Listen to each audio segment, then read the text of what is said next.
What's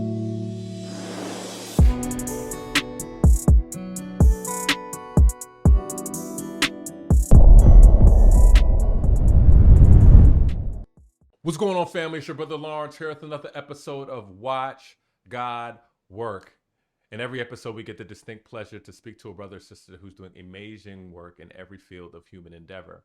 And they share their God story, the ways in which God has been at work in their life, and the ways in which God has been at work in their work. And today is no different. I have my sister, our sister, Erika Swilley. What's going on, Erika? Hey, how are you, Lauren? Thank you for having me today. Excited to be here. I'm grateful. We're grateful to have you, y'all. I always laugh offline with Erika because I just said she's very matter of fact, but she's so brilliant. Not just in Thank- her work, but she speaks very matter of fact about just the things and work that she does, and I think it's because she's just carries humility and confidence in such a beautiful tension. And one of the things that is just great to be around people who love what they do, who are so focused in what they do, and that she has a heart for community and has a heart for leveraging. I think the beautiful assets of just some of the amazing brands and sports organizations that you've come to know for the greater good, for the common good of local communities. And so Erika won't say it, but Erika got a whole bunch of rings and stuff that surrounds her. But Erika, I have to ask the question: who is Erika Swilley? Who am I? It's a very loaded question, I would say. Yes, it is. Um, but honestly, you talked about, my work and what I do in the community, and I am blessed that I think that I am kind of living my purpose. Mm, And what I was meant to do was to help others, and to give back, and to be able to find a career where I'm able to do that. I don't think a lot of people can say. And so I do not take that for granted, at all. But who I am, at my core is, someone that tries to have compassion mm, for others, and um, born and raised in Chicago. Um, I am biracial, so I have a white mother and a black father, um, two sisters. But my mother, she just instilled in us kind of these kind of love for giving back. She's a therapist and a social worker. She has her own nonprofit where she ministers to others. mm, And so, just from an early age, I saw that and kind of it was embedded in me. And so, you know, for myself, who I am is what makes me the happiest is helping others mm. and, kind of leading others on their journey and bringing out the best in those people. Bringing out the best in others brings out the Mm. This is so interesting because this makes so much sense.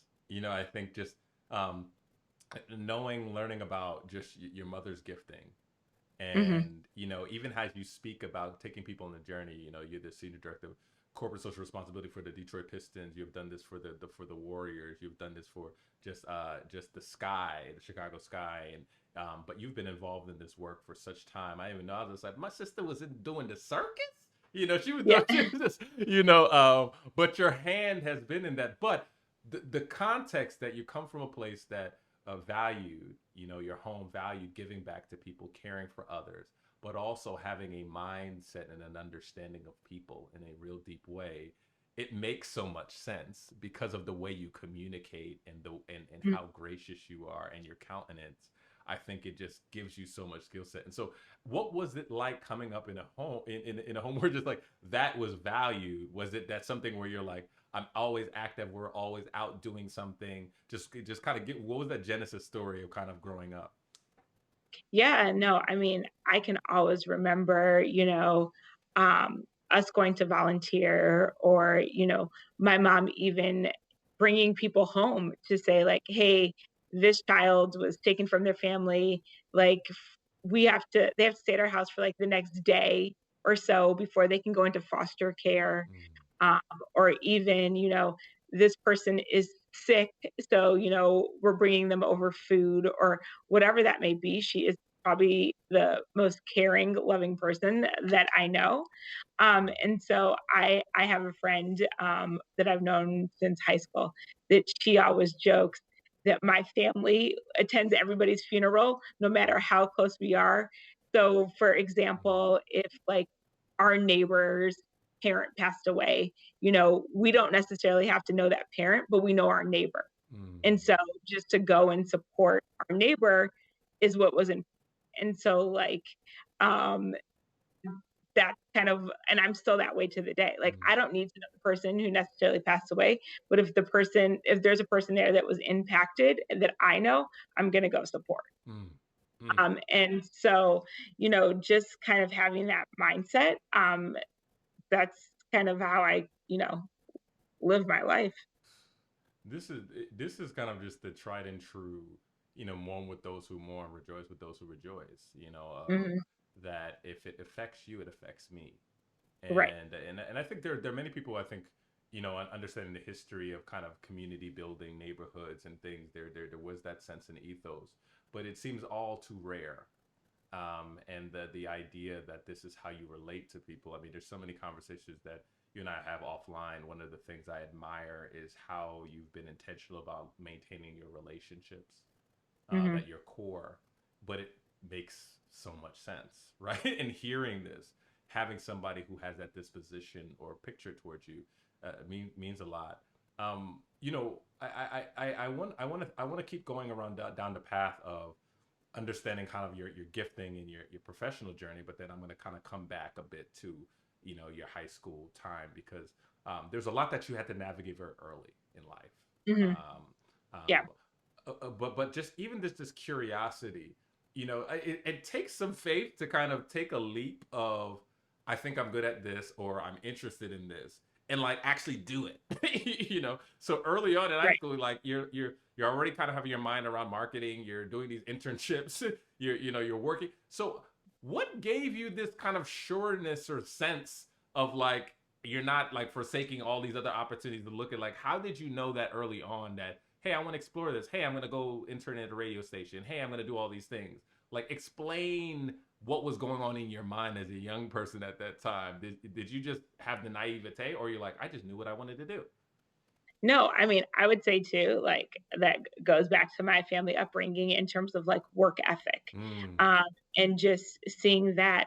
But I was always encouraged to explore mm, and to, figure out kind of, what I wanted to do. So I was blessed enough to my next door neighbor growing up. Their daughter, my next door neighbor's their daughter was the head of marketing for a popular radio station in Chicago. mm. And I would always be like, whoa, Elisa's job sounds so cool. Like, you know what I mean? And so my mom was like, well, why don't you go talk to her about it? You know what I'm saying? Learn more. And so she was like, well, if you want, you can come volunteer with me in the summertime to work the festivals that we have. So like Taste of Chicago, Women's Expo, and things of that sort. And she was like, you can just kind of get a taste of what we do. And so we were out in the community, you just like handing out promo items or playing games with people. And so for a long time, I thought I was going to get into music and the music Mm, industry. But it was still kind of that community. We were mm, still out in the community doing events like promotion work, and so that was always very interesting to me. mm, Um, and then from there, Elisa helped me get an internship with this company called Shrewd Marketing and Promotions, where we helped artists work on their albums when they were released. And so again, got a taste of the music industry, but still was in the community. So we would be putting on events like in-store signings or when artists would come to town, kind of having a street team to get people excited about their music and things of that sort. So um, from there, you mentioned that I worked for the circus, but that opportunity with that marketing company, they were like, hey, we can't bring you on full time when you graduate from college, but we can give you a part time position. But we know another marketing company that's hiring full time and would be happy to pass your name along. mm, And so they passed my name along. It was a marketing company, and their client was Ringling Brothers and Barnum and Bailey Circus and Disney on Ice. But what my job was to figure out ways to connect their brand to the urban communities. Mm. And so I would plan community events for when the circus would come to certain markets, before it would come to town, to just get people excited about the show coming, or work with different foundations or organizations to give free tickets to maybe those who couldn't afford, the circus. So all of my work, even though marketing has kind of been the core, it's all been, built in community, and how do I engage with the community. And I never knew a job like what I have existed, in the NBA ever. But I saw a job posting online for an assistant, in the Detroit Pistons community relations department. And just reading the job description, I was like, I can plan programs, I can connect with the community, like I can do this, whatever else. And so I applied, and I got the job. And I don't think I even knew what, really the job was going to entail. But the journey that this job has led me on has been absolutely incredible. Not only have I been able to impact communities at a high level, but I'm also impacting NBA players, especially, they're coming into the league young. They don't have this understanding that they have this brand and this platform to kind of use that likeness, to give back at such a high level. And, working with these guys and seeing that light bulb go off, even if it's not right away, eventually they're like, I get it. You know what I mean? Mm. Like, you have a responsibility, as someone who is making all this money, to really use it to impact, others. Mm.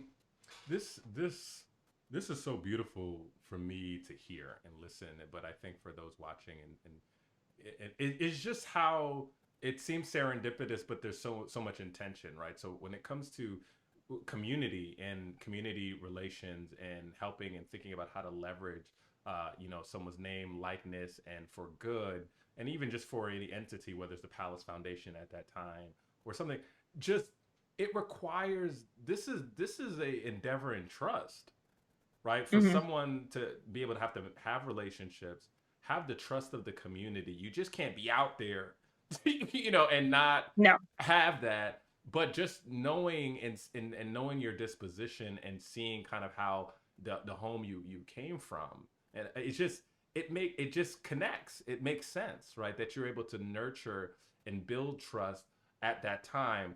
Just to take even a step back for you, just what was the genesis of just your relationship with God, right? In this time, just what did you conceive of God? Who was God, for you early on, or did that come a little bit later? Because just how your demeanor and how you interact with people is just like, this person is touched by God, like just yeah, But what was no. your story with God? I think it came later on. Mm, And you mentioned in high school. mm, So my senior year in high school, my younger brother was killed in a car accident. And he was 13 at the time. People always ask if he was driving, and I'm like, no, he was 13. He was just in the car. mm, But that at 17 shook me to my core. mm, You know what I'm saying? Like, obviously, I was a wreck going into my senior year. You know what I mean? And I was like, I do not know, like, what's next from here, or where this is going to lead me. You know what I'm saying? Like, it's 17, like, you think you're invincible. You know what I'm saying? And nothing can happen to you or your friends or your siblings, whatever. And so for me to be stopped in my tracks like that is, something. It was an accident. So it's not like my brother had cancer or it was something that was expected. It was like he was here one day and gone the next. You know what I mean? And so to be able to process that, and, um, you it has to be something more than self, and I think you have to, like, really evaluate, you know what I'm saying? Like, you do question God, he's so young. Like, why? You know what I'm saying? Or like, so I don't always tell the story, but I say that, at my brother's wake, I sat in the lobby. I could not go into the main room, and my dad and my mom and stuff, everyone was like, you need to go. And I was like, no, I do not want to remember my brother like that. Like, I do not want to see him laying in his casket. Like, no, I'm not going in there, whatever. So I did not go in. The day of the viewing, people would go in, come out, they would be crying. I'd be like, no. But the day of the funeral, the next day, they asked the family to come up before they closed the casket for the final time. And my dad was like, you need to go.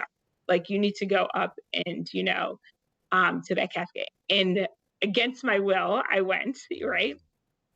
But seeing my brother laying there, he looked at peace, right? And it was seeing him in that state and seeing that the peace he was in just gives you that sense that there's something bigger than us, right? And that he was okay. Like, I was like, he's okay. You know what I'm saying? And so I think that, obviously put me on a new path and helped to strengthen, my relationship with God and, what that meant. Seeing someone, like I said, that was a few days ago here. He had just graduated from 8th grade, looking to go to high school and then gone, you know what I'm saying? But then seeing him at this piece that it's not like someone's sleeping. It is just this overcoming, sense of calm came over me. And from that, I was like, I have a bigger purpose, you know what I mean? And it did help to definitely strengthen my relationship and with God and my belief and kind of helping to order my steps and what that looked like. And so to your point, it's kind of interesting how my life has come full circle. Like my brother used to always say, like, I want to be an NBA player. I want to, you know what I'm saying? I want to go to the NBA. So to be able to help others in the community work in the NBA, it's kind of like I made it for both of us type of thing. And I don't think that stuff like that, is happens by chance. Mm. Mm. Erika, thank you for sharing that. And just imagining a 17-year-old, you're saying your brother 13, and the grief that you were navigating, and that's for anyone who's lost anyone, that's a lifelong journey, conversation. But then ultimately, there are certain things that I read about how that you had to even manage what that looked like to be a daughter seeing your father grieve and lose a son, but ultimately you seeing how this journey has manifested in the work that you get to do. That it's like this is for both of us. I'm able to do this work, a job that I didn't think that existed, and then look what I get to do. It's just a testament. It's just a testament about God. This is I love this because you never know what people bring to their work and how they do it, and why they do it. And so I'm seeing now just this view of leveraging an existing entity, an existing name, an existing brand for community. How now obviously this was something that even though you were kind of coming to it for the first time, it existed. It's probably not as robust as it is now, I think, across the league. But right. How did you even? What were the frameworks? just how did your sense and who you were with God? How did that inform how you did your work? Right? How you approached it? How you built up programs? What were things that I don't do, we don't do, versus maybe other people would do it just because of the way you understood God and your purpose and larger purpose in the world? Yeah, I mean, I try to be very intentional, and I know that it's bigger than me, right? And I know that when I'm doing my work. And so I try to do a lot of listening, instead of just creating programs and platforms and vacuums that I think that the community needs. Um, I listen to, I listen to community leaders. I listen to youth to really, hear out and seek what they feel like the issues are, and then create programs and platforms based on that information. Um, and I would say that, like, a lot of the times in the work that I do, I am working with the church community. I would say that the church community is what a lot of these communities are rooted in. And so being able to have those relationships, and that's oftentimes too how, like the common thread of how you're able to build trust with people too, is to have some of these deep conversations. And I mean, I know that they try to leave God out of school and everything like that, but you don't have to leave it out of work or what you do. Mm, If you don't stand for something, you're gonna fall for anything. mm, But like definitely, my beliefs and my values, do help to shape, how I go out into the community or the programs that we do or how I interact with somebody, for sure. mm. This I want to go even a step deeper because you know, it didn't surprise me, I think, over the past year, even though this is an evergreen conversation, how Detroit was one of the first few organizations that opened up the arenas for voting and that's a risk. It's a risk to have that conversation. I can imagine what the conversation is internally, how you navigated that, and how you were doing all of those things. But what for you?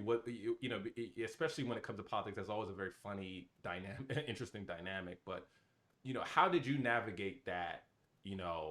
Internally and externally, and was it again a sense of faith of like, I just believe this is the right thing to do, and so we're going to do it. How did you navigate that? Yeah, I mean, well, one, we have a great ownership team and Mm, leadership team here at the Pistons that we moved to downtown Detroit to play and to work, I would say a little over 3 years ago. mm, And one of the things that our owner said was, I'm moving the team downtown to be a community asset, mm, and we're building this practice facility to be a community asset. mm, And so looking at what the essence of community is, that means opening your doors, mm, right? Opening your doors, it's kind of like church, like opening your doors and come as you are, mm, right? And so, like, that's how we view our facility. We open our doors and it is meant to be a community asset. So having those conversations were less difficult for me. It's not like I had to convince, people. It was just like we met and we're like, this is the right thing to do. How can we leverage our space and our resources to help the city of Detroit mm, through COVID, through the election, and right now we're even looking at the potential of doing public vaccine, and what makes the most sense. So mm. we understand that we have this unique platform to reach people in a different space, and we don't take that lightly. So I love how just one you are with the vision and mission of it, but also how it makes sense. Like this is just the theme of the conversation. It seems like my mom, they'll come and bring somebody and say, hey, they're staying in our house, right, for this many for a day, and you're like, okay, right, like it's just like you're using what you have to benefit others. Like it's not mine. We don't own this house. Like God has given it to us. Similarly, in the role and the influence you have, it's like you're speaking the same language. You're saying, hey, what can we do to be an asset to others? This blows me away.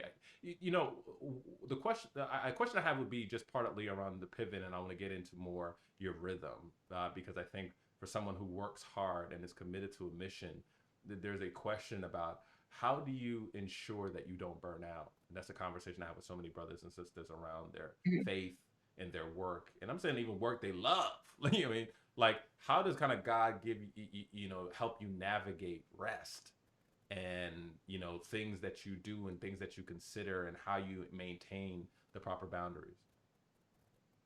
I mean, that's definitely difficult. And I don't know if there's ever such thing as kind of a true balance. Mm, And that's why I think it's important to, love what you do, mm, especially if you are working all these hours so it doesn't seem like work. mm, You know, um, I always say that I'm blessed enough to sometimes I see the fruits of my labor, mm, right? So not everyone has that in their job. Like they work, and they don't see that where I'm able to directly see the impact that we're making. And that helps to fuel me and keep me going. But I mean, I tell you all the time, self care is so important. And so I carve out time. even if I have to block my calendar off, at certain times to go do Pilates, or to get my hair done, like that's what I do. And it's almost a running joke at work. Everyone's like, "Oh, it's today Pilates day," whatever. But I get my work done. And sometimes you do just have to unplug. Mm. And it's not easy, but I think I told you I read the resume by Ariana Huffington Mm. where it was, "Are you living your resume or your eulogy?" Mm. And man, that hit home, right? Because at the end of the day, when you die and you're being eulogized, no one's going to be like, "Oh, I really admired how she worked herself into the ground." They're going to talk about, or, how you missed your kids' soccer games because you were at work, finishing a project. It's about your relationships. Mm. It's about how you treat people. That's what matters at the end of the day. And so I will read that article, as a good reminder is, it's work and I love what I do. But at the end of the day, when I die, like that's not how people are going to remember me. People are going to remember me about, how I impacted them, Mm. or, how I impacted, my time here, or in how I treated them. And so that's kind of how I try to live my life. Mm.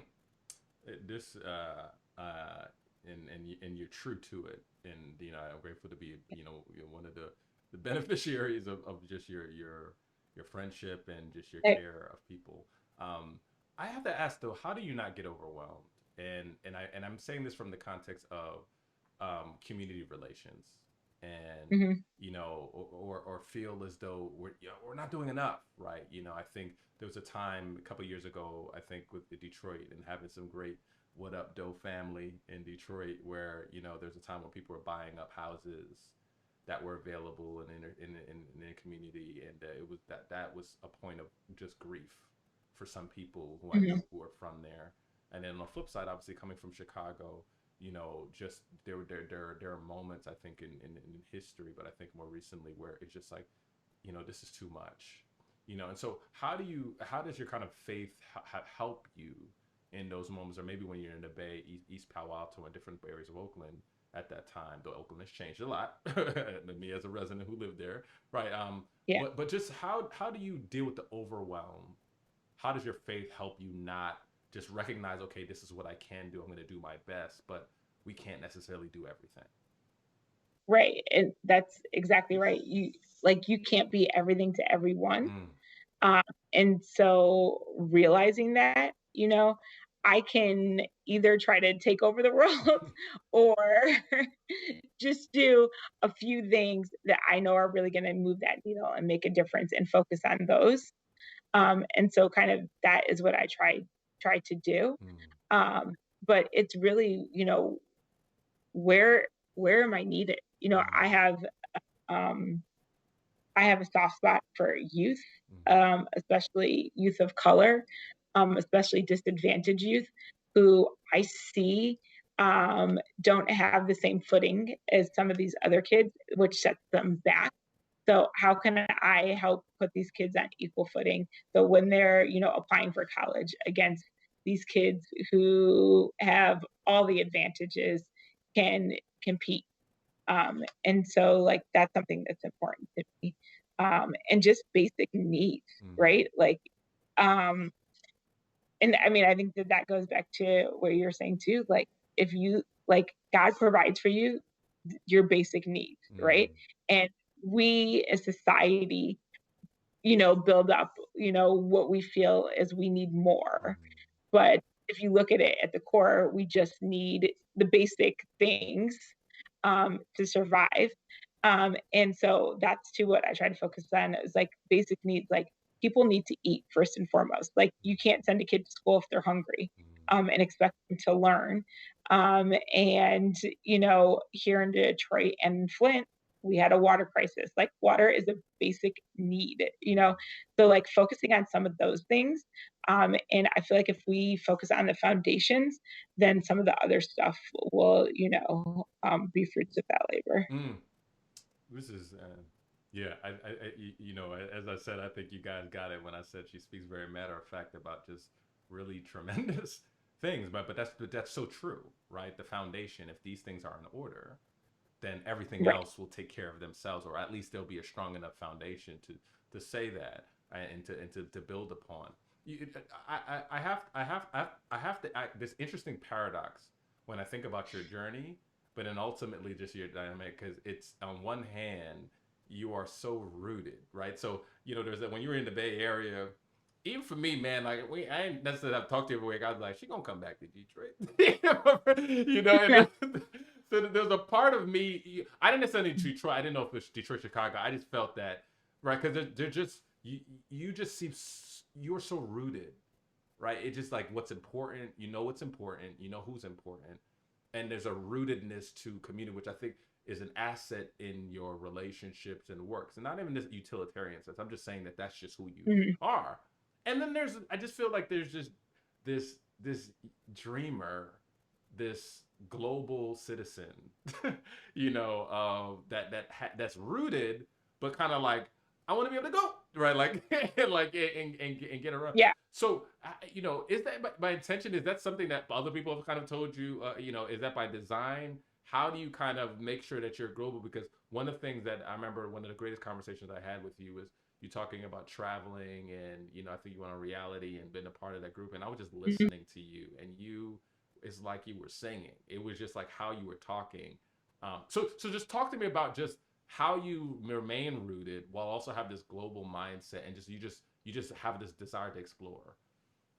Oh my gosh, I love to travel, Mm, and see the world. But I think too, and I mean, I've loved travel since I was young. But I think that that helps me give a better perspective being global, mm, uh, to kind of, home, right? And, you see a global perspective. Like you go to some of these countries. I always say, like, you go to some of these countries and they don't have anything, and mm. they are the happiest people, right? And like it's like almost like they found the true joy of life. And it's like, you come back to America and people are like, it drives me up the wall. Mm-hmm. And worried about whatever. So I love having that like global, kind of view. Like I love going to Europe, and I think they have nailed the work life balance in terms of shutting down between noon and 3 every day to like go back home and like convene with family and like recharge and stuff like that. Like makes so much sense. Mm, And then we come back to America and we just, so I would say here in America, we work to live, and mm. in other countries, they live. They don't. Oh, I would say they like. What am I trying to say? No, you're They saying it like you're like we live to work here. work. Yeah, yeah. We live to work, and they work, but it's not what their whole life is about. And Mm. Th- so, th- th- oftentimes, I think they have it. They've figured it out, the quality of life better than us. Siesta life, Yeah, siesta life. That's what she's speaking about. Uh, it's but but but amazing, right? but it's real. But I think this talks about the prioritization, right? And I always tie it into kind of God, right? Because I think that there's a view of rest. There's a view of I'm not that important, right? I'm important, but I'm not that important, and that like what's really important. Meaning, we're given 24 hours. We have to make choices. And I think what's even been a mark of your life is that you've not been afraid to explore, right? And make decisions and say, I'm going to work hard, I'm going to explore this. And but similarly with your relationships that I brought up before, that you've been able to maintain strong relationships that are like Genesis oriented, like, yeah, we went to with first grade. We were like, and then Mm, like because there's like I could be everywhere and nowhere, but I'm gonna pour in. I'm making a choice. There's an opportunity cost, but I'm choosing you, and you're choosing me. And mhm. it's a lost art, but I do think it's divine, and I do think it's a godly prioritization of family, friends, and the things that are most important. And I think it's one of the main reasons I appreciate you deeply. I have to ask this question. I think you kind of alluded to it a little bit, right? But when do you feel most connected to God? like most in rhythm, most connected to God. You know, I could argue maybe, you know, when you get your nails done, getting your hair did, you know, but like, you know, when do you feel like, you know what, if I had I was uninhibited and I could just go spend a day, when would you feel like I'm in tune with God? Definitely when I am with my family and friends, Mm, for sure. mm, When I'm with my people, mm, you know what I mean? Like that, know me, and like you can be your 100% authentic self, is definitely, mm, I would say. mm. I don't want people to actually miss this piece of it because, you know, I think one of the things we've heard in some of the conversations we had is that someone, you know, some people's attraction to God is that there's someone that really knows me fully and Hmm. accepts me and loves me for who I am and cares for me. And that's a space that people have with family. They don't really care about the titles. They're happy for you, but like you're their daughter, Right. you're their sibling, and your friends are like you're Exactly. such and such. So that makes so much sense. I just as we were kind of we're closing on the tail end, you know, as you're looking forward now, right, and you're looking about your work, your legacy, and the things that you're doing to serve people. What do we have for those who are kind of the community village of pom poms? I'm one of them people. For around Erica, what do we have to? What are you looking on? What are you working on these days that for you feels like it's just an outpouring or just an extension of I think God's work and God's hand in your life that you're working on now. I always say that I always try to stay present, Mm, is important to me. So yes, I do have, like, um, what I would like for the future, but staying kind of in the present. Right now, it's here. I'm in Detroit, so lending my God given talents, to help Detroiters progress. mm, Um, but if my work takes me elsewhere, you know what I mean. I feel like my work, or I go where I'm supposed to go, mm, to help in that kind of moment or that type of space, mm, um, is like what's meant for me will be type of thing. mm, Um, and so sometimes I don't like to like forecast or say, um, like I'm where I'm supposed to be right now, mm, and if God decides, a year from now I'm supposed to help another community, then I'll be there helping another community. But for right now, I'm present here in Detroit, grounded in the work that we're doing here. And we more election stuff coming up. We have city elections here. mm. But really, helping underserved youth here in Detroit, you know what I mean? Try to get that equal footing is, like I said, so important to me. Mm. Erica, you know, I think on behalf of brothers and sisters who will hear this and see this and who have been listening and, like I said, watching, thank you. Like it's just refreshing to know that there are people in in the positions and roles that you're in, but unlike you, I don't like saying people like you. There's no one like you, right? Yeah. You know, who are in these positions, doing the work and having the sensitivity, having the heart for God, and having the love for people that you do, because it is important.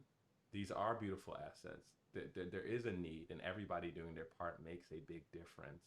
And the fact that you have the touch that you have, the disposition you have. It was like you were made for this and more. No, and I appreciate you saying that. And that's like what I said is like I feel like I am walking in my purpose. Mm, Like I am doing the work that I was put here to do. mm, And and I'm blessed to be able to have that, to say that, and to recognize that, because I don't know that people really know or understand what their purpose is. mm, mm. Yo, you know, And because I feel that way, I'm very intentional about how I approach it. y'all, you know, I would, you know, we're gonna continue this conversation. Her and I will have many conversations onward after this. But like, can I ask this and then we'll close this? The purpose. That's one of the biggest questions I think is like, why am I here? what's my purpose? That's a, you know, I've preached on this, and how that really wrecks a lot of people. They struggle. They're like, I don't know, Mm-hmm. I don't know, I don't know. For you, what would be the encouragement that you offer because of your journey, to people, brothers and sisters who are in that position that they're kind of like, all right, I believe in God. I'm still kind of not really sure what this is, and but I'm unsure about what my purpose is and what I'm supposed to do. What would you share with them? I mean, I think it's figuring out like what are you passionate about? Like what do you love to do? Mm, You know what I mean? And I feel like that helps to guide you too. And listening, like really listening to God, being able to recognize signs. mm, Like there's stuff in work that I'll do, and like I'll get a sign, and I'll be like, "All right, this I'm meant to be here." You know what I mean? Like mm, this just kind of validates what that is, and so being able to kind of like reflect on the stuff that you're doing, and I think it's finding meaning behind what you're doing. Like I said, not just doing stuff for the paycheck, or like that's great, but like getting back to the basics, like what are the fundamentals that make you happy, and how can you parlay that into a job if need be, or just if it's even something you do on the side, like if you have to go and work here but on the side, you know what I mean, do something else that is your purpose, then that's what you have to do. mm. I couldn't have said it any better. And I think you're going to free some people up who hear that and, you know, are willing to kind of explore. And to your point, I think the biggest thing is listening, being willing to Mm-hmm. listen. And that's a gift that you You got have. Yeah. Your inner voice, or that inner voice, or your gut uh is powerful. Mm-hmm. Yeah. Don't be quiet in that gut. You know the truth. So, It like literally my gut feelings or like my intuitions have not failed me yet. y'all saw in her facial expression, she went a couple places with that, right? Yeah, So, exactly, have not failed me yet. yeah, I mean, Erica, I love you. You are loved. You are for all people, for young people, for the children, and for community. And I thank you for that. How do people find you? Where do they find you? How do they connect with you online? How do they do it? I'm on LinkedIn. I'm on all social media platforms.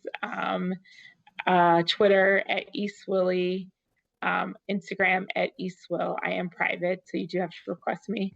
But yeah, LinkedIn's probably the best. Most def, most def. Erica, I thank you. Thank you so much for your time. Thank you for No, sharing your thank story. you. Thank you for having this platform, and appreciate you having me on. Oh, it is certainly a pleasure. I love you, sis. I love you. I love you. I love you too. All right, Thank bye you. bye.